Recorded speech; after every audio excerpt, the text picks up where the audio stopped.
Mes respects à tout le monde, bienvenue dans la Forge du Quantum. Aujourd'hui, Forge MAN numéro 8, le ruban de Pascal.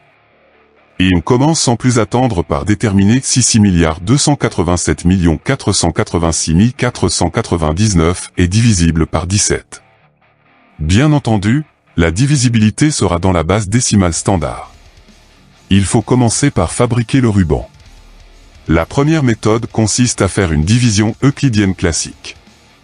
Pour éviter de perdre du temps à poser une division par puissance de 10, je te conseille d'opter pour ma technique, qui consiste à diviser, ici par 17, un très grand multiple de 10, 10 puissance 24, les restes provisoires étant ceux qui feront le ruban de Pascal.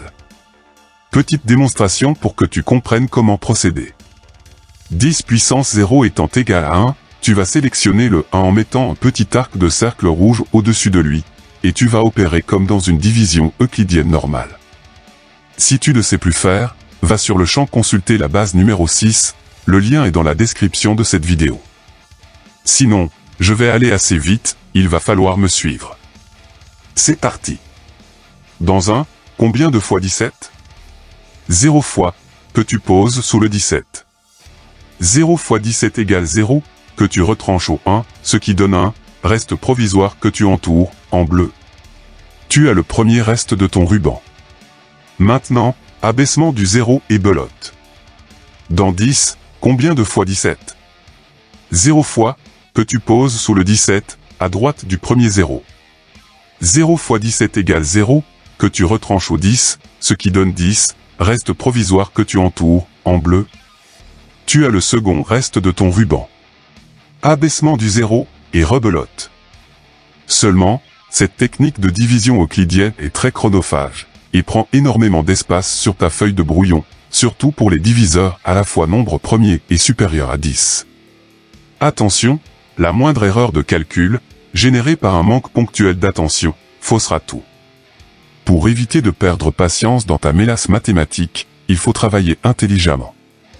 Je te rappelle qu'il faut trouver une séquence de restes qui se répète, surtout si, comme ici, tu dois déterminer la divisibilité d'un nombre généreux en chiffres. Dans ce cas-là, il faut que tu utilises la méthode Barry-Allen, mise au point par moi-même pour optimiser la procédure. Cette méthode se focalise sur le reste d'une soustraction, qui deviendra un maillon du ruban de Pascal. Première étape, écrire en colonne, et à gauche de ta feuille, la table de 17, de 17 fois 0 à 17 fois 9. Je te conseille l'orientation portrait pour ne pas devoir, comme moi, organiser la procédure en deux parties, comme tu le verras en cours de route. À sa droite, tu écris 1. Le processus est très simple. En premier, tu vas retrancher à ce 1, le produit, en rouge, de la table de 17 qui lui soit le plus proche tout en lui étant inférieur. Ici, tu vas soustraire 0 à 1, ce qui donne un premier reste du ruban de Pascal. Puis, tu ajoutes un 0 derrière ce reste, pour obtenir 10. Et tu recommences le processus. Dans la table de 17, 0 est le plus petit proche de 10, donc 10 moins 0 égale à 10, second maillon du ruban. Ajoute du 0 derrière le 10, pour obtenir 100. Dans la table de 17, 85 est le plus petit proche de 100, donc 100 moins 85 égale 15, troisième maillon du ruban. Ajoute du 0 derrière le 15, pour obtenir 150. Tu as pigé comment ça fonctionne. Parce que comme Barry-Allen, il va falloir enclencher la force véloce. 150 moins 136, 14. Ajoute du 0, 140. 140 moins 136, 4. Ajoute du 0, 40. 40 moins 34, 6. Ajoute du 0, 60. 60 moins 51, 9. Ajoute du 0, 90. 90 moins 85, 5. Ajoute du 0, 50. 50 moins 34, 16. Ajoute du 0, 160. 160 moins 153, 7. Ajoute du 0, 70. 70 moins 68, 2. Pour des raisons évidentes de manque de place, je continue mon processus à droite. Ajout du 0, 20. 20 moins 17, 3. Ajout du 0, 30. 30 moins 17, 13. Ajout du 0, 130.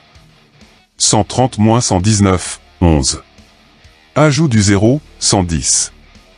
110 moins 102, 8. Ajout du 0, 80. 80 moins 68, 12. Ajout du 0, 120. 120 moins 119, 1. Ajout du 0, 10. 10 moins 0, 10. Ajout du 0, 100. 100 moins 85, 15. Ah. Enfin, on a la répétition de la série de restes, cette portion étant la même que celle du début. Donc le ruban de Pascal pour grand D égale à 17 sera le suivant. 1, 10, 15, 14, 4, 6, 9, 5, 16, 7, 2, 3, 13, 11, 8, 12, etc. Comme ce ruban est assez long, je vais le laisser afficher en haut de ton écran. Pour trouver grand M, il faudra dérouler 2 étapes. La première consiste à écrire le nombre grand N à l'envers au-dessus du ruban, sans virgule. La longueur du ruban sera adaptée à celle du nombre de départ. La seconde sera de multiplier les nombres en colonne, en intercalant des signes plus et faire le calcul. On obtient ici 476, nombre très grand qui entraîne une répétition de la procédure. C'est reparti. Première étape, écrire le nombre grand M à l'envers au-dessus du ruban, sans virgule. La longueur du ruban sera adaptée à celle du nombre. Seconde étape, multiplier les nombres en colonne, en intercalant des signes plus et faire le calcul. On obtient ici 136, nombre très grand qui entraîne encore une fois la répétition de la procédure. C'est reparti. Première étape, écrire le nombre grand M à l'envers au-dessus du ruban, sans virgule. La longueur du ruban sera adaptée à celle du nombre. Seconde étape, multiplier les nombres en colonne, en intercalant des signes plus et faire le calcul. On obtient ici 51, nombre divisible par 17, ce qui entraîne que 6 287 486 499 l'est aussi. La forge est désormais terminée. Des questions. Un complément d'information. Rejoins-moi dans l'espace commentaires. D'autres exercices en PDF, librement téléchargeables, sont disponibles dans la description de cette vidéo. À toi de forger maintenant. Prochaine vidéo sur l'enclume. Que la forge soit avec toi. Stay tuned. Tchuss.